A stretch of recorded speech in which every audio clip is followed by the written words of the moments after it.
Hey, excuse me. Sino ka? Me?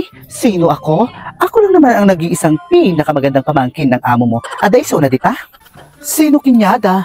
Sino ka di pa iti among mo? Tonta! Dua gamin ti among ko. Ni Janice, ni Madam, talugayang tapati ni Sir magbaybayad kinak ng adi di abroad gamin ni Sir saka nagsinadan kini Madam. Nanti binandisap sa pulok. Amom, adama lang ti pagkachismo sa maya.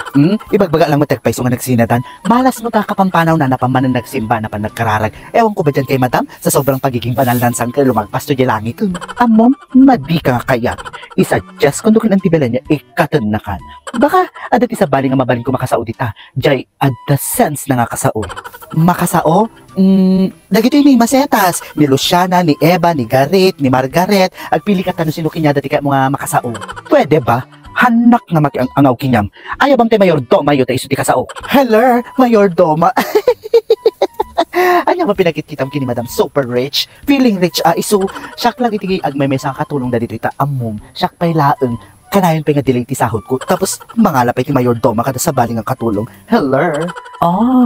Kunak man nung nakapakbak nang nantipelen. Haan siya kung mangibaga. Kurang to pitipad padala ni Sir nga alawan sa kinyana. Among gamin ni Madam no dadto nga urayan na kaya pilitin na. Tapno lang agmo ka nga nabaknag isuna. Kismosa ka nga katulong. Hello, hindi pagiging chismosa ang pagsasabi ng totoo. Ibagam kinantibelan nga imay tay kapintasan nga kaanakan na o sangkunam. O may kaumutang aya, siya kung mangibaga, awan ti ipautang na kinyam. Excuse me, adok kwarta. Che! Hanga nakapagtataka nga kaanakan niya talaga ni Madam Aden. Agpada na nga doon pa nga social climber. Hindi na ko kaya kay kasaudag dito yung masetas kung ni Eva ni Margaret nasasangpot na, di ba, ang babait ninyo.